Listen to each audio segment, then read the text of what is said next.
ഇത്തവണ ഈ മണ്ഡല മകരവിളക്ക് ഈ കാലയളവിൽ 2 ലക്ഷത്തോളം തീർത്ഥാടകർ സത്രം പുല്ലുമേട് വഴി ശബരിമല തീർത്ഥാടനത്തിനായി പോയിട്ടുണ്ട് എന്നുള്ളതാണ് വളരെ പ്രധാനപ്പെട്ട കാര്യം. മകരവിളക്ക് ദിവസവും ഇന്നും വലിയ ജനത്തിരക്ക് ഈ പുല്ലുമേട്ടിലുണ്ട്, മകരവിളക്ക് ദർശിക്കുന്നതിന് വേണ്ടി ഉണ്ട് എന്നുള്ളതാണ് വളരെ പ്രധാനമായും എടുത്തു പറയേണ്ടത്. സാധാരണ വർഷങ്ങളിൽ നിന്ന് അപേക്ഷിച്ച് ഇത്തവണ കൂടുതൽ ആളുകൾ എത്താനുള്ള ഒരു സാധ്യതയുണ്ട്. കാരണം ശബരിമലയിൽ നിയന്ത്രണങ്ങൾ ഉള്ളതുകൊണ്ട് തന്നെ ആളുകളുടെ എണ്ണത്തിൽ അവിടെ നിയന്ത്രണം ഏർപ്പെടുത്തിയിരിക്കുന്നത് കൊണ്ട് തന്നെ പുല്ലുമേട്ടിലേക്ക് കൂടുതൽ ആളുകൾ എത്താനുള്ള സാധ്യത നേരത്തെ തന്നെ പോലീസും അതുപോലെ തന്നെ റവന്യൂ വകുപ്പും ഉൾപ്പെടെയുള്ള ആളുകൾ, സർക്കാർ സംവിധാനങ്ങൾ എല്ലാവരും തന്നെ കണക്ക് കൂട്ടിയിരുന്നു. അതിന്റെ ഭാഗമായിട്ടുള്ള ക്രമീകരണങ്ങളെല്ലാം തന്നെ ഇവിടെ ഏർപ്പെടുത്തിയിട്ടുണ്ട് എന്നുള്ളതാണ് വളരെ പ്രധാനപ്പെട്ട കാര്യം. 1500 പോലീസുകാരെ സുരക്ഷയ്ക്ക് വേണ്ടി മാത്രമായിട്ട് നിയോഗിച്ചിട്ടുണ്ട്. മാത്രമല്ല വിവിധ സർക്കാർ വകുപ്പുകളിലെ ഉദ്യോഗസ്ഥർ ഏർപ്പെട്ടുകൊണ്ടാണ് ഇവിടെ മറ്റ് സംവിധാനങ്ങളെല്ലാം തന്നെ ഒരുക്കുകയും ചെയ്തിട്ടുള്ളത്. ഏകദേശം 5000-നും 10,000-നും ഇടയിൽ തീർത്ഥാടകർ ഈ മകരവിളക്ക് ദർശിക്കാൻ പുല്ലുമേട്ടിലേക്ക് എത്തും എന്ന് തന്നെയാണ് പ്രതീക്ഷിക്കുന്നത്. അതിനു വേണ്ടിയിട്ടുള്ള ക്രമീകരണങ്ങളാണ് നിലവിൽ ഇവിടെ ഏർപ്പെടുത്തിയിട്ടുള്ളത്. നമ്മൾ ഈ കാണുന്ന പോലെ തന്നെ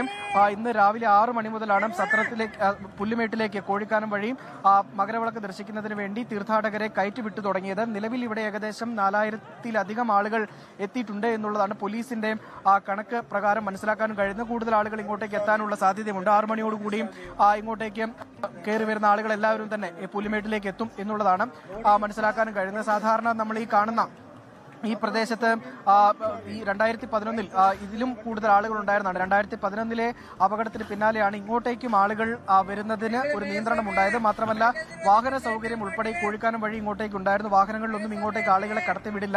വനമേഖലയിലൂടെ വനപാതയിലൂടെ പൂർണ്ണമായിട്ടും ആളുകൾ നടന്നു മാത്രമേ ഈ പുല്ലുമേട്ടിലേക്ക് എത്താൻ കഴിയുകയുള്ളൂ. വലിയ തരത്തിലുള്ള നിയന്ത്രണങ്ങൾ 2011-ലെ അപകടത്തിന് ശേഷം ഏർപ്പെടുത്തിയിട്ടുണ്ട്. എന്നാലും നിലവിൽ ആശങ്കപ്പെടാതെ സുരക്ഷിതമായിട്ട് തന്നെ മകരവിളക്ക് ദർശിക്കാൻ ഭക്തർക്ക് കഴിയും.